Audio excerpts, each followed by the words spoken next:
Bismillahirrahmanirrahim. Assalamualaikum warahmatullahi wabarakatuh. Para pendengar Kafatalk Podcast yang dirahmati Allah. Alhamdulillahirabbil alamin. Wassalatu wassalamu ala Rasulillah wa ala alihi wa sahbihi wa mawalah amma ba'd. Para pendengar Kafatalk Podcast yang dirahmati Allah. Kali ini kembali lagi bersama saya Afan Basyaeb di episode yang ketiga.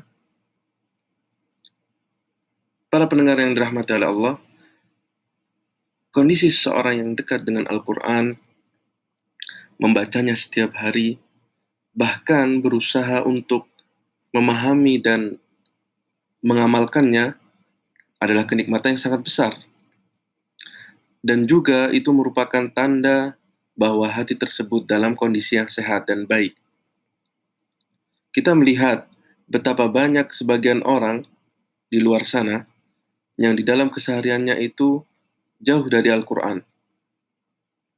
Kita melihatnya sebagian orang tersebut melewati hari-harinya, 1 hari, 2 hari, hingga 1 minggu, hingga sebulan, sementara dia jauh dari Al-Quran.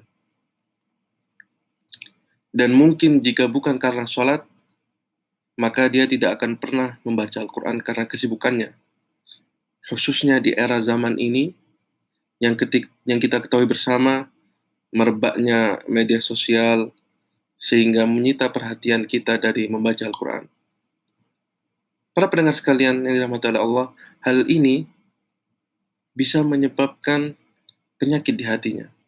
Karena dia jauh dari Al-Quran. Sedangkan Al-Quran adalah petunjuk bagi kita umat Islam. Para pendengar yang dirahmati Allah, kita tahu juga bahwa membaca Al-Quran ini adalah ibadah yang sangat mulia, ibadah yang sangat agung. Namun disinilah yang menjadi pembahasan kita kali ini, yang selalu menjadi pertanyaannya adalah bagaimana sih metode mentadabburi Al-Quran itu. Kita akan bahas sedikit satu tips saja di episode kali ini tentang bagaimana sih metode mentadabburi Al-Quran itu. Di antara kenikmatan yang Allah berikan kepada kita, bahwa Allah ini menjadikan Al-Quran terbagi menjadi surat-surat. Berapa jumlahnya? Surat dalam Al-Quran itu ada 114 surat. 114 surat ini, kita ketahui bersama bahwa kita tidak diminta untuk membacanya semua dalam satu waktu.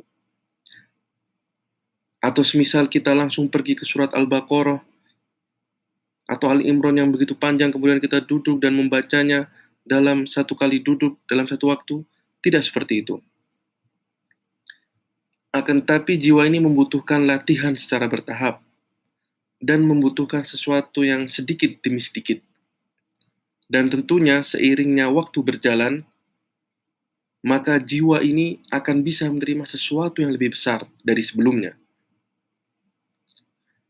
Cobalah mentadabburi hanya surat Al-Fatihah. Baca kitab terjemahannya, terjemahan surat Al-Fatihah. Baca kitab tafsirnya. Dan Alhamdulillah, sudah banyak kitab tafsir yang diterjemahkan ke dalam bahasa Indonesia. Cobalah cari di internet kajian surat Al-Fatihah, di YouTube misalnya, dari para ustadz-ustadz kita. Maka kita akan dapati ilmu yang sangat besar sekali, ilmu yang sangat luas sekali. Karena mengapa? Sebagian orang mungkin mengira bahwa Al-Fatihah ini hanya 7 ayat saja. Dan maknanya jelas. Sehingga nggak perlu ditadabburi lagi. Kita katakan, oh tidak bisa seperti itu. Coba renungkan sekali lagi. Maka kita akan temukan faedah dan ilmu yang baru serta pelajaran-pelajaran yang tersirat di dalamnya. Oleh karena itu dikisahkan tentang Imam Ar-Razi rahimahullah bahwa beliau menantang seseorang dan mengatakan kepadanya bahwa aku menduga di dalam surat Al-Fatihah ini terdapat 10.000 faedah. Apa jawaban orang itu? Orang tersebut mengatakan, wah, ini adalah sesuatu yang berlebihan. Namun, Ar-Razi kemudian menulis kitab tafsir yang dinamakan dengan At-Tafsir Al-Kabir atau Mafatihul Ghaib, dan beliau menulis tentang tafsir Al-Fatihah dalam satu jilid yang di dalamnya tersebut berisi lebih dari 10.000 faedah. Coba bayangkan para pendengar sekalian, faedah dari kisah Imam Ar-Razi ini. Kemudian kita mencoba mengambil surat yang lain, misalnya surat-surat pendek, surat Al-Ikhlas, surat Al-Falaq, surat An-Nas, dan surat-surat yang biasa kita gunakan di dalam sholat kita, surat-surat pendek, sampai surat Ad-Duha, surat dinamakan dengan surat Qisar Al-Mufassal, surat-surat pendek di juz 30 yang biasa kita gunakan untuk sholat. Cobalah kita mengambil surat-surat tersebut, kemudian kita baca tafsirnya, kemudian kita baca terjemahannya juga, maka kita akan temui makna dan faedah yang mungkin tidak kita jumpai sebelumnya. Dan juga kita bisa menggunakan media-media online sekarang ini untuk mencari lebih banyak tentang hal tersebut. Karena mengapa? Karena media-media sekarang ini adalah suatu wasilah, ya. Karena media tersebut adalah sebagai wasilah perantara kita untuk bisa mempelajari tadabbur Al-Quran. Sehingga kesimpulannya yang bisa kita ambil di episode kali ini tentang tips mentadabburi Al-Quran adalah kita memulainya dengan surat-surat yang pendek. Karena jiwa ini membutuhkan latihan. Kita bisa mulai dengan surat Al-Fatihah, kemudian berlanjut ke surat An-Nas, surat Al-Falaq, dan seterusnya, surat-surat pendek. Kemudian kita membaca kitab terjemahannya, kemudian membaca tafsirnya tentang surat tersebut,